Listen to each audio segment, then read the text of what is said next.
가수 이소라는 종종 일부러 잠을 자지 않는다고 들었습니다. 불면증 때문이 아니라 자신을 특별한 상황으로 초대하고 싶어서라고 합니다. 며칠씩 잠을 자지 않으면 예민해지죠. 무의식이 의식을 해치고 올라옵니다. 한편의 시나 다름없는 노래 바람이 분다는 그런 가운데 탄생한 곡입니다. 미국의 소설가 에드거 앨런 포도 무의식의 한가운데서 글을 씁니다. 그는 잠 대신에 알코올을 택했습니다. 피가 아니라 술이 혈관을 타고 빙빙 도는 그 속에서 포는 다른 세상을 보았습니다. 포는 악마적인 환상 세계에서 검은 고양이를 움켜쥐고 현실로 끌어낸 바 있습니다. 반면 스티븐 킹은 정신이 맑은 시간에 글을 씁니다. 새벽 일찍부터 집중해서 작업을 하면 오전 11시쯤에는 치즈를 훔쳐먹는 생쥐처럼 신나게 다른 일을 처리할 수 있다고 이야기했습니다. 잠은 공부하는 사람에게 영원한 화두입니다. 누군가는 커다란 잠을 등짐처럼 진 채 공부하고 누군가는 잠이 물러간 새벽을 틈타 게릴라처럼 공부합니다. 하지만 위대한 사람들에게는 공통점이 하나 있습니다. 그들의 잠은 모두 공부와 맞닿아 있다는 사실입니다. 잠을 어떻게 해야 하느냐고 묻는다면 저는 이렇게 말씀드리고 싶습니다. 공부하다 잠들어라. 자다가 깨면 공부하라.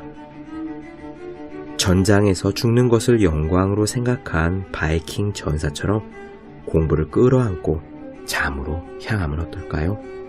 365 공비타민 공부하다 잠들고 자다가 깨면 공부하자의 한 대목으로 시작합니다.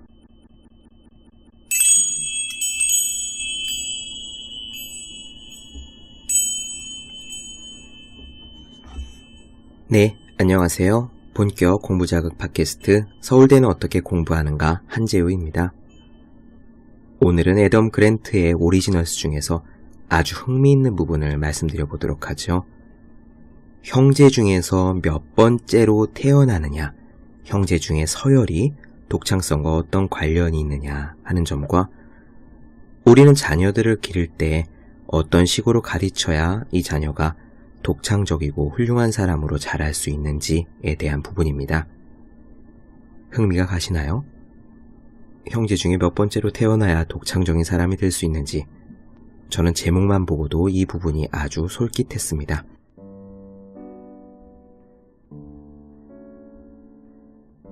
야구에서요, 홈스틸이라는 게 있습니다. 야구를 아예 모르는 완전 초보자분들을 위해서 아주 짧게 설명을 드리면요, 야구는 홈이 있고 1루, 2루, 3루가 마름모꼴로 펼쳐져 있어요. 홈에서 출발한 타자가 1루와 2루와 3루를 거쳐서 홈으로 다시 돌아와야지 1점이 되고 점수를 많이 얻은 팀이 승리하게 됩니다. 그런데 안타를 치든 볼넷을 얻던 1루 또는 2루에 나가 있는 사람이 경기 중에 틈을 타서 다음 루를 훔치는 것이 있습니다. 그거를 도루라고 합니다. 통상 투수가 포수에게 공을 던지는 그 짧은 찰나에 도루를 시도하는 것이 일반적인 경우죠. 그리고 당연히 도루의 횟수는 1루에서 2루로 시도하는 것이 가장 많습니다. 마름모에서 서로 마주보는 꼭지점, 그러니까 홈에서 2루까지 포수가 공을 던져서 그거를 저지해야 되거든요. 성공 확률이 그나마 제일 높은 도루입니다. 그런데 그 도루 중에서 홈스틸이라는 것이 있습니다. 홈을 훔친다는 건데요. 그러니까 3루에 있는 주자가 홈으로 뛰어들어오는 겁니다. 언제 뛰어들어오냐?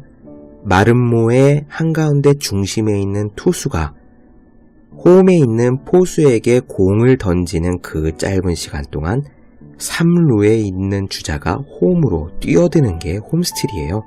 이론적으로만 보면은 절대 성공할 수가 없습니다. 투수가 공을 던지는 속도보다 사람이 달리는 속도가 빠를 수는 없으니까요. 그런데 아주 센스 있는 주자의 경우에는 틈을 타서 그걸 성공시키기도 하고요. 또 투수가 포수에게 공을 던질 때 포수가 그 공을 한 번에 잡지 못하고 놓치는 경우도 간간히 있습니다. 그럴 경우에는 아주 진귀한 장면, 홈스틸 성공 장면이 만들어지곤 하죠. 2012년 미국 메이저리그 시즌 내내 통틀어서 홈스틸 도루를 시도한 선수는 고작 3명밖에 없었다. 야구 역사상 가장 도루를 많이 한 선수는 리키 핸더슨인데 그는 선수 생활을 통틀어서 1400회나 도루에 성공했지만 그 중에 순수하게 홈스틸을 도루를 한 경우는 딱 한 번뿐이었다. 야구 선수 경력을 통틀어 2번째로 도루를 많이 한 선수는 루 브록으로서 총 938회의 성공적인 도루를 했지만 홈스틸은 단 한 번도 없었다. 그런데 이 선수는 달랐다. 그는 현대 야구 역사상 그 어떤 선수보다도 홈스틸에 여러 번 성공한 기록을 갖고 있었다. 모두 19차례나 되었다. 거의 한 세기 동안에 홈스틸에 성공한 횟수가 2자릿수인 선수는 그 사람 말고 딱 2명밖에 없다. 네, 이렇게 성공 가능성이 극히 낮은 방법, 홈스틸을 무려 19번이나 어마어마하게 성공한 사람이 누구일까요? 그는 메이저리그에서 전설적인 선수입니다. 메이저리그 역사상 첫 흑인 야구 선수였던 제키 로빈슨입니다. 그는 정말 입지전적인 인물이에요. 극심한 인종차별에 저항해서 야구 선수가 되었고 거기서 당당히 성공을 거둔 선수입니다. 1947년 제키 로빈슨이 메이저리그 야구 사상 첫 흑인 선수가 된 그날부터 그는 소속팀에서도 상대팀에서도 경기를 하지 않겠다는 인종차별주의자 선수들과 일부러 그에게 부상을 입히는 선수들, 그리고 증오의 편지와 살해 협박까지 감내해야 했다. 그러나 그는 이후 한 대기업에서 미국 최초로 흑인 부사장까지 승진을 했고 미국 최초로 흑인 야구 해설위원이 되었다. 그가 사회 규범에 맞서 저항하고 감정적, 사회적, 신체적 위험에 직면하면서도 꿋꿋하게 견뎌낼 수 있었던 용기는 어디서 나왔을까? 이 애덤 그랜트는요, 어마어마한 인종차별에 저항해낸 제키 로빈슨의 삶의 궤적을 보면서 그의 어마무시하게 많은 홈스틸 기록과 연결지어서 생각해 봅니다. 왜냐하면 도루 자체가 굉장한 리스크를 감내하고 두려움을 이겨내는 그런 전략인데 그 중에서도 홈스틸은 그야말로 야구 경기장 전체의 모든 무게를, 그 강력한 저항을 맞받아치면서 시도해야 되는 그런 거니까요. 즉 홈스틸을 엄청나게 많이 한 제키 로빈슨은 그의 그런 시도가 인종차별의 벽을 이겨낸 그의 삶과 무관하지 않다는 것이 애덤 그랜트의 이야기입니다.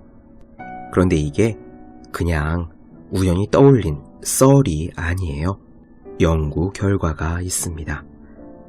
현대의 야구사를 살펴보면 메이저리그에서 162경기가 한 해에 치러진 이래로 2개의 서로 다른 시즌에서 최소한 70개의 도루를 성공시킨 선수는 겨우 10명에 불과하다.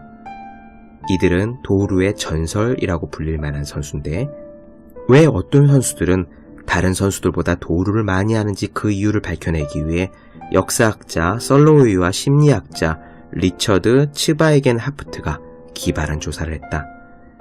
그들은 야구선수로 활동한 400여 명의 형제들을 가려내서 조사 대상으로 삼았던 것이다. 조사 결과 놀라운 사실이 드러났다.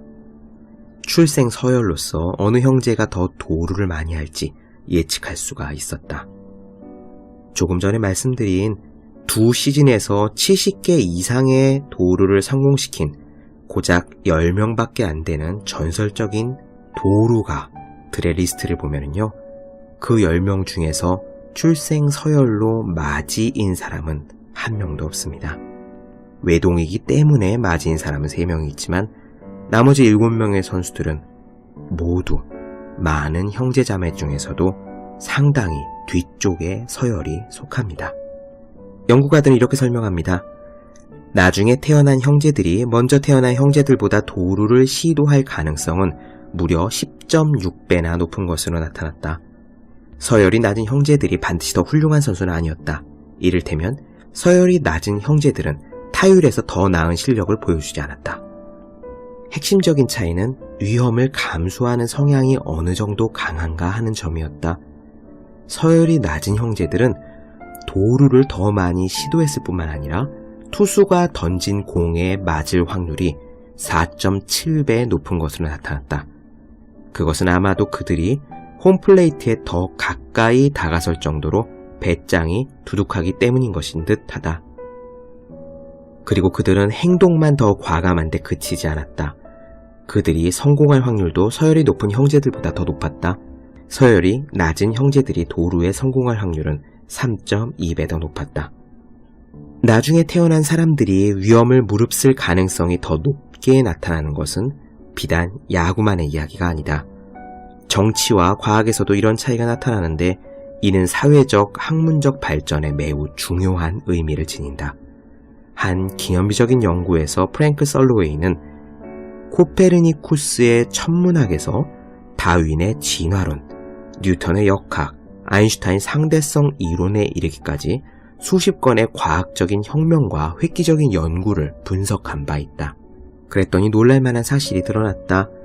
마지로 태어난 과학자들과 비교해볼 때 나중에 태어난 과학자들은 뉴턴의 중력과 운동법칙, 아인슈타인의 특수 상대성 이론이 과격하다고 여겨지던 그 시기에 이 이론들을 지지할 가능성이 3배 이상이었다. 코페르니쿠스가 지구가 태양 주위를 돈다는 이론을 발표한 뒤에 반세기 동안 손 위에 형제 자매가 있는 과학자들은 마지로 태어난 과학자들보다 코페르니쿠스의 이론을 지지할 확률이 5.4배 높았다. 다윈에 대해서도 마찬가지다. 다윈이 그 유명한 연구 결과를 발표하기 직전인 1700년대부터 1859년까지 기간 동안 진화라는 개념에 대해 수백 명의 과학자들이 어떤 입장을 처했는지 분석했는데, 다윈이 연구를 발표하기 전에는 나중에 태어난 과학자들 117명 가운데 56명이 진화를 믿었다. 반면 마지인 과학자들의 경우에는 103명 가운데 겨우 9명만이 진화를 믿었을 뿐이다. 연구자인 설로웨이는 이런 식으로 말했다. 출생 서열이 아래인 80세 노인이 마지인 25살 청년보다 진화론에 대해 훨씬 열린 자세를 취했다. 전체적으로 볼 때 나중에 태어난 사람들이 중요한 과학적 변혁을 지지할 확률은 마지들의 2배였다. 이러한 차이가 우연히 발생할 확률은 10억 분의 1보다도 훨씬 낮다라고 설로웨이는 단언했다. 31건의 정치혁명을 대상으로 한 그의 연구에서도 비슷한 결과가 나타났는데, 출생 서열이 낮은 사람들이 급진적인 변화를 지지할 확률은 마지들의 2배였다. 어떻게 이런 결과가 나타났을까요? 우선 마지들이 가지고 있는 이익이랄까 특성이랄까를 조금 더 살펴보도록 할게요. 책에서는 이렇게 얘기합니다. 수년 동안 전문가들은 마지의 장점을 강조해왔다. 집안에서 마지는 자신을 애지중지하는 부모의 관심과 시간과 에너지를 한 몸에 받고 자라기 때문에 성공할 환경이 조성되어 있다는 주장이다. 마지들이 노벨상을 수상하고 미국 의회에 진출하고 네덜란드의 지역선거와 총선거에서 이길 가능성이 더 높다는 증거들이 있다. 또한 마지들은 기업의 최고 자리에 오를 가능성이 가장 높다. 1,500여 명의 CEO들을 분석한 한 자료를 보면 그 중에 43%가 마지였다. 최근에 한 연구에서 경제학자 마르코 베르토니와 조르지오 브루넬로는 출생 서열이 직업적인 성공에 미치는 영향을 면밀히 분석했다. 10여 개의 유럽 국가들에서 수십 년에 걸쳐 4,000명의 이력을 추적한 결과 노동시장에 처음 진입할 때 마지들은 출생 서열이 낮은 사람들보다 초봉이 14% 높았다. 마지는 동생들보다 교육의 혜택을 더 많이 받으므로 이렇게 더 높은 연봉을 벌게 된다는 것이다. 그러나 초기에는 마지들이 유리하지만 30살이 되면 이런 장점의 효과가 사라진다. 출생 서열이 낮은 사람들의 연봉 증가율이 더 높은데 그 이유는 그들이 연봉이 더 나은 직업으로 바꾸려는 의향이 더 강하고 더 자주 일자리를 옮기기 때문이다. 연구자들은 이렇게 말한다. 마지들은 출생 서열이 낮은 사람들보다 위험을 회피하는 성향이 더 강하다. 이들 연구자들은 출생 서열이 낮은 사람들이 나쁜 음주 습관과 흡연 습관에 빠지기가 더 쉽고 노후를 대비한 재무 설계를 할 확률과 생명보험에 들 확률은 더 낮다고 지적했다. 출생 서열이 낮은 사람들이 표준화된 시험에서 성적이 더 부진하고 학업 성적도 더 부진하며 명망 있는 직업을 선호하지 않는 이유는 그들이 열등해서가 아니다. 출생 서열이 낮은 사람들은 마지들이 명망 있는 직업에 집착하는 모습을 보면서 권위와 수능을 추구한다며 못마땅하게 여기기 때문일 가능성도 있다. 물론 지금 말씀드리는 이러한 연구들, 형제들에 관한 연구들은 그 한계가 분명히 있다고 애덤 그랜트는 솔직하게 고백합니다. 출생 서열에 관한 연구는 최근에 조금씩 정당성을 확보하고 있긴 하지만 오늘날에도 여전히 논란의 여지가 많긴 하다. 출생 서열이 당신이 어떤 사람인지를 결정하지는 않는다. 단지 당신이 특정 방식으로 자랄 확률에 영향을 줄 뿐이다. 이것은 확률의 문제다. 생물학적 특성이나 인생 경험에서 수없이 많은 요인들이 한 인간의 정체성 확립에 영향을 미친다. 그러므로 연구를 통해 출생 서열이 미치는 영향만을 가려내기란 본질적으로 지극히 복잡하고 어렵다. 무작위적이고 통제된 실험을 하기는 사실상 불가능하다. 하지만 그럼에도 불구하고 일정한 확률적인 경향성은 분명히 나타난다고 애덤 그랜트는 강조합니다. 요컨대 이런 얘기예요. 한 연구의 사람들에게 자신의 형제 자매와 자신의 학업 성취도 그리고 반항적인 성향을 평가하도록 했는데 학업 성취도가 높은 사람들은 막내보다 맞이일 확률이 2.3배 높았다. 반항하는 맞이보다 막내일 확률이 2배 높았다. 그리고 평생 해본 일 가운데 가장 반항적이거나 관행을 벗어난 일을 적어보라고 하자 출생 서열이 낮은 사람들이 더 긴 답변을 적어냈고 관행에서 훨씬 더 벗어나는 행동을 한 것으로 나타났다. 이것은 수백 건의 연구 결과에서 똑같은 결과가 나타난 바가 있다.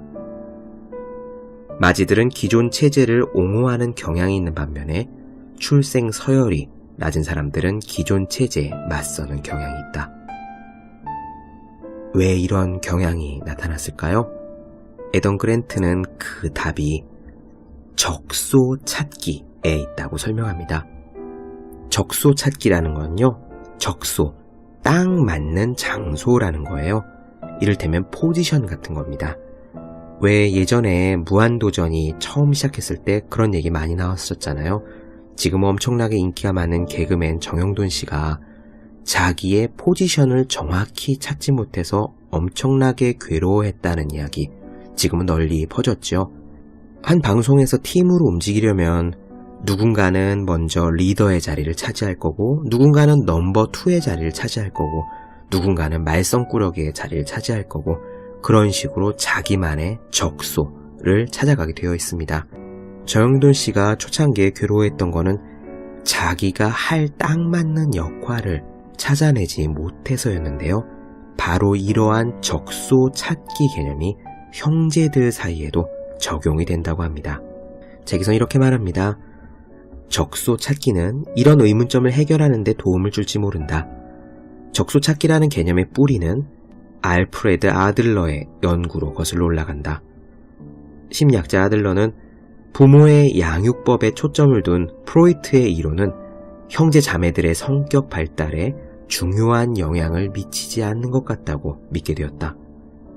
아들러는 마지들이 외둥이로 삶을 시작하기 때문에, 즉 세상에 태어났을 때 부모님 말고는 자기밖에 없기 때문에 어렸을 때 자신의 부모와 자기 자신을 동일시한다고 주장했다. 동생들이 태어나면 마지는 자신의 위치를 빼앗길 위험에 처하게 되는데 바로 부모를 모방함으로써 그런 위기에 대응하는 경우가 종종 있다.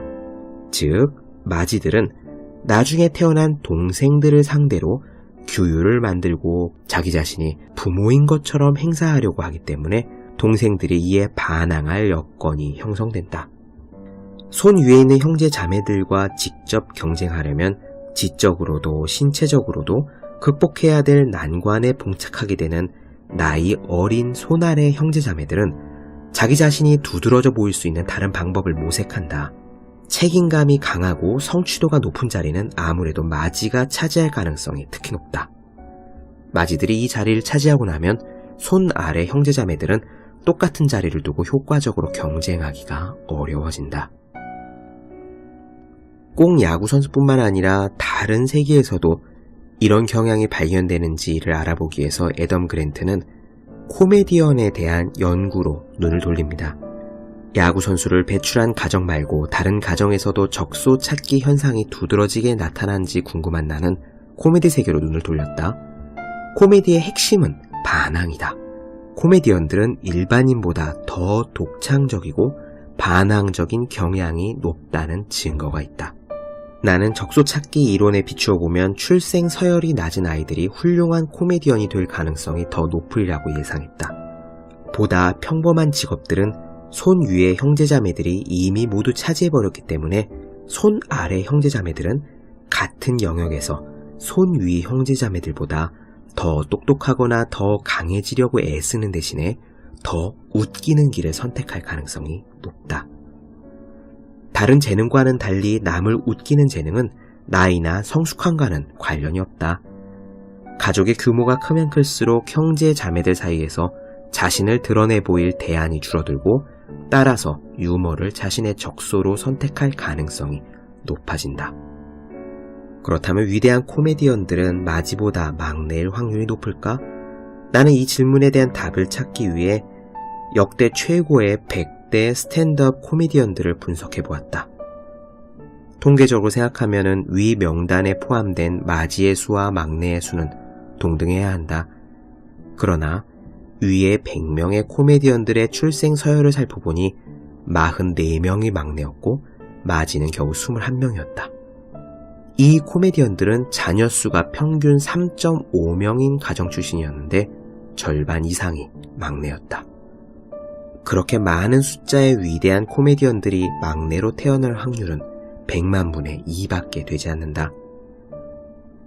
구체적으로 막내인 코미디언들을 살펴봤는데 그들의 손위 형제들은 보다 평범한 적소를 선택하는 경향이 높았다. 변호사, 기계공학자, 요리사, 회계사, 간호사 이렇게 자격증을 취득해야 하고 안정적인 봉급이 보장된 직종에 일할 확률이 높았던 것이다. 그렇습니다. 형제 중에 어떤 서열을 차지하느냐에 따라서 도루를 많이 시도한다든지 코미디언이 된다든지 좀 더 혁신적인 정치 혁명과 과학 이론을 지지할 확률이 높다든지 하여튼 기존 체제에 저항하고 반항할 확률이 상대적으로 높은데 그것은 형제들 간의 적소 찾기 때문이다 라고 애덤 그랜트는 설명을 하고 있어요. 왜 이런 경향이 나타날까? 그랜트는 또 한 가지 설명을 합니다. 그것은 형제 간의 차이가 나는 이유가 부모의 태도와도 관련이 있다는 것입니다. 심리학자 로버트 자이언스는 마지의 경우 어른의 세계에서 보고 배우며 자라지만 손위 형제자매들인 많은 어린이일수록 형제자매들에게서 배우는 시간이 더 많다고 지적했다. 손위의 형제자매들이 부모를 대신하거나 롤모델이 되면 동생들은 부모가 직접 양육할 때와는 달리 따라야 할 규칙이 많지도 않고 벌을 받는 빈도도 낮아진다.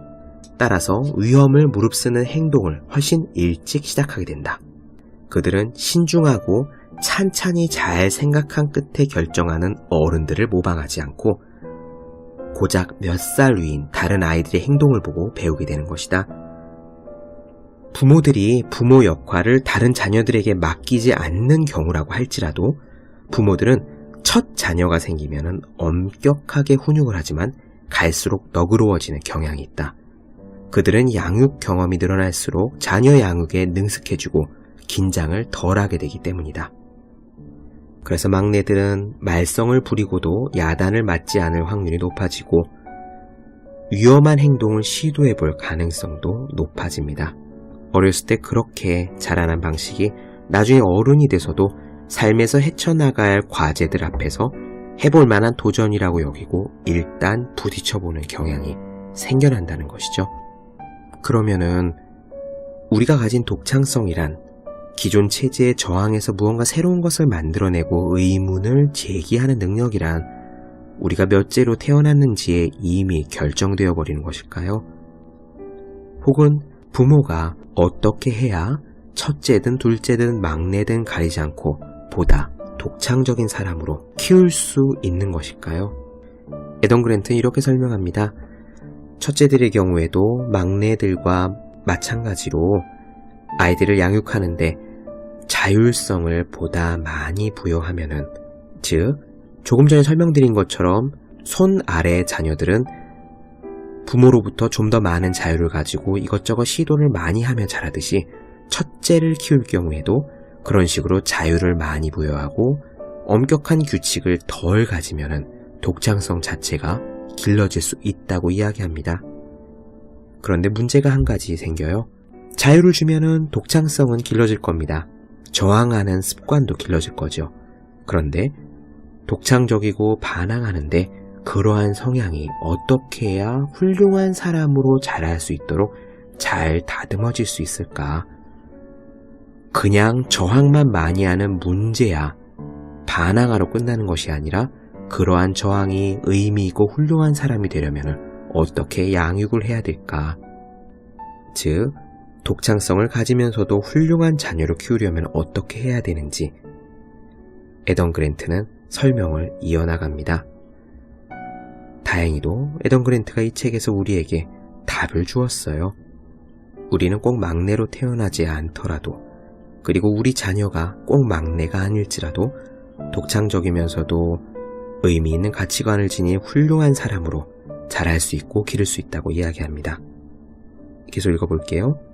연구자들은 유대인 대학살이 이루어지던 당시에 자신의 목숨을 걸고 유대인들을 구해준 비유대인들에 관해 획기적인 연구를 했다. 그들은 이런 영웅적인 행동을 한 사람들과 이들과 같은 마을에 살았지만 도움의 손길을 내밀지 않은 이웃들을 비교했다. 유대인을 구한 사람들과 방관자들을 차별화한 요인은 부모들이 잘못된 행동을 꾸짖는 방법과 올바른 행동을 칭찬하는 방법에 있었다. 유대인 대학살 당시에 유대인들을 구해준 사람들이 자신들의 어린 시절을 회상한 내용을 보면은 그들은 부모로부터 독특한 유형의 교육을 받은 사실이 드러난다. 유대인을 구해준 사람들이 가장 좋아한 단어는 설명이었다. 유대인을 구해준 사람들의 부모가 보여준 가장 두드러진 차이점은 자녀들을 훈육할 때 설명을 해주고 잘못을 바로잡을 방법을 제시해주고 충고를 해줬다는 점이다. 이들 가운데 한 명은 이런 식으로 이야기했다. 자신의 어머니가 잘못을 저지른 경우 그것을 지적해주긴 했지만 절대로 벌을 주거나 마구 꾸짖지는 않으셨다.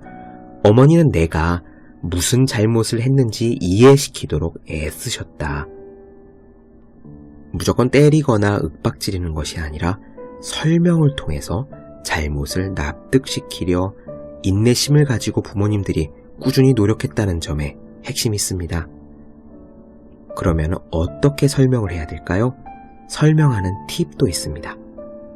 한 연구를 보면 평범한 어린이들의 부모는 숙제할 시간이나 취침 시간 등과 같이 구체적인 규칙을 평균 6가지 정도 자녀들에게 지키도록 하는 것으로 나타났다. 한편 아주 창의적인 어린이들의 부모가 자녀들에게 지키게 하는 규칙은 평균 1가지도 되지 않고 구체적인 규칙보다는 도덕적인 가치를 강조하는 경향이 있다. 부모들이 규칙을 제시할 때 왜 그런 규칙이 중요한지를 분명하고 합리적으로 설명하면 10대들은 그 규칙을 내면화하기 때문에 규칙을 깰 확률이 현저하게 줄어든다. 또 다른 심리학자 도널드 맥키넌이 미국에서 가장 창의적인 건축가들과 기술은 뛰어나지만 창의성은 별로인 건축가들을 비교 연구했다. 그랬더니 창의적인 건축가들을 차별화하는 요인은 부모가 자녀들을 훈육할 때 설명하는 방법을 쓴 점이라는 사실이 드러났다. 그들의 부모들은 행동 기준을 제시하고 그런 기준의 근거를 옳고 그름의 원칙에 의거해서 도덕성이나 존중이나 호기심이나 노력 같은 가치를 거론해가며 설명한 것이다. 자녀를 훈육할 때 특히 효과가 좋은 설명 방식이 하나 있다.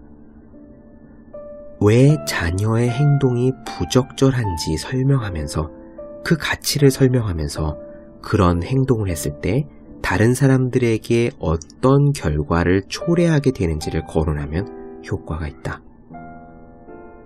방관자들의 부모는 규칙은 자녀 자신을 위해 지켜야 한다는 점을 강조한 반면 유대인을 구해준 사람들의 부모는 자녀 자신의 행동이 다른 사람들에게 어떤 영향을 줄지를 생각해 보도록 했던 것이다. 네, 지금까지 나온 내용을 요약하자면 이겁니다. 아이를 독창적으로 기르기 위해서는 너무 엄하게 강압적으로 기르는 것보다 자율성을 주는 것이 좋다. 맏이든 막내든 자율성을 부여하면 아이들은 더 많은 시도를 할 것이고 충분한 보호 안에서 안정감을 느끼면서 보다 독창적인 아이로 자라날 것이다. 그런데 똑같이 반항을 하고 독창적인 아이로 자라는데 어떻게 하면 그 반항심이든 독창성이든 그런 것들을 보다 의미 있는 방향으로 잘 훈육할 수 있느냐. 그것은 아이들을 가르칠 때 설명을 통해서 규칙을 내면화하는 데 비결이 있다. 잘못한 점을 무작정 꾸짖는 것이 아니라 그것이 왜 잘못된 것인지 아이가 납득할 수 있도록 설명을 하고 그렇게 설명을 할 때 노력, 성실성, 배려, 존중 같은 유의미한 가치들의 근거에 설명을 하면 더욱 효과가 크다. 추가로 그런 가치가 너 자신을 위해서가 아니라 다른 사람들에게 어떤 영향을 주는지를 아울러 설명할 때 더 효과가 크다. 이것이 애덤 그랜트가 지금까지 이야기한 내용입니다. 여기서 한 가지만 팁을 더 드릴게요. 아이들에게 이렇게 해라, 저렇게 하지 말아라 라고 이야기를 할 때 행동이 아니라 성품 자체를 칭찬하면 더 효과가 크다고 합니다. 연구자 조안 그루색이 행한 실험을 살펴보자 아이들에게 친구들과 함께 유리구슬을 갖고 놀게 한 후 아이들을 무작위로 두 집단으로 나눠 한 집단에게는 다음과 같은 말로 행동을 칭찬해 주었다. 아이들에게 내 유리구슬을 나누어 주다니 아주 착하고 도움이 되는 행동이다. 다른 집단은 다음과 같이 성품에 대해서 칭찬을 해주었다. 너는 언제든 남을 도와주는 아주 친절한 사람이구나. 너는 참 친절하고 남에게 도움이 되는 사람이다. 그랬더니 이 실험에서 성품에 대해 칭찬을 받은 아이들은 그 후에도 훨씬 너그럽게 행동했다.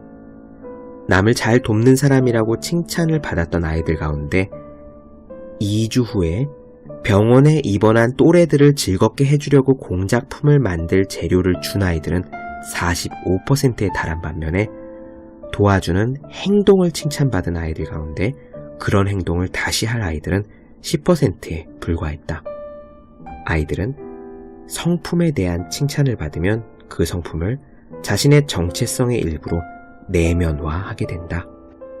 네, 오늘 내용 다시 한번 정리를 해보죠. 애덤 그랜트는 맏이보다는 손 아래 그리고 막내로 태어날수록 독창성을 기를 확률이 더 큰 것 같다고 이야기를 하죠.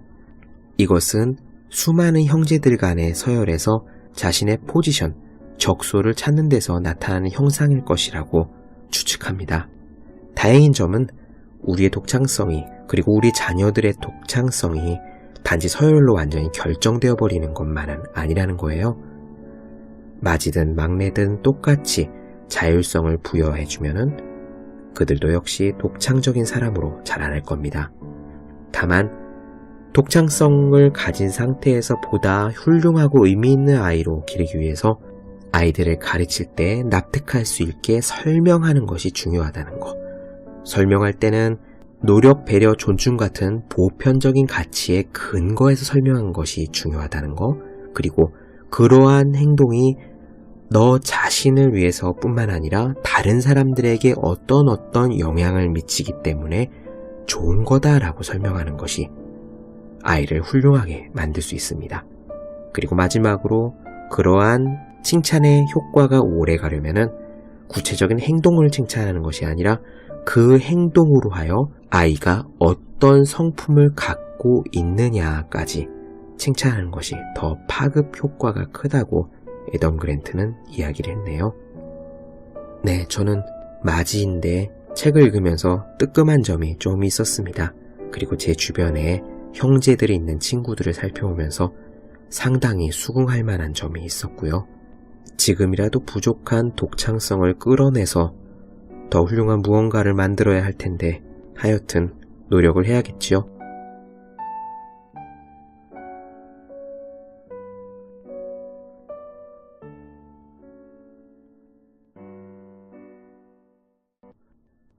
네, 본격 공부자극 팟캐스트 서울대는 어떻게 공부하는가?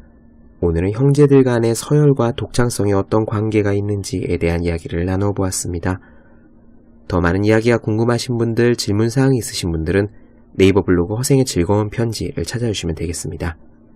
그리고 매일매일 공부하시는 분들, 여러분 주변에 매일매일 공부하시는 그분들을 위해서 공부하기 전에 하루 한 페이지씩 읽고 공부할 의욕을 북돋는 책 365 공비타민을 선물해 주시면 좋을 것 같습니다. 네, 오늘은 여기까지 할게요. 저는 다음 시간에 뵙겠습니다. 여러분 모두 열심히 공부하십시오. 저도 열심히 하겠습니다.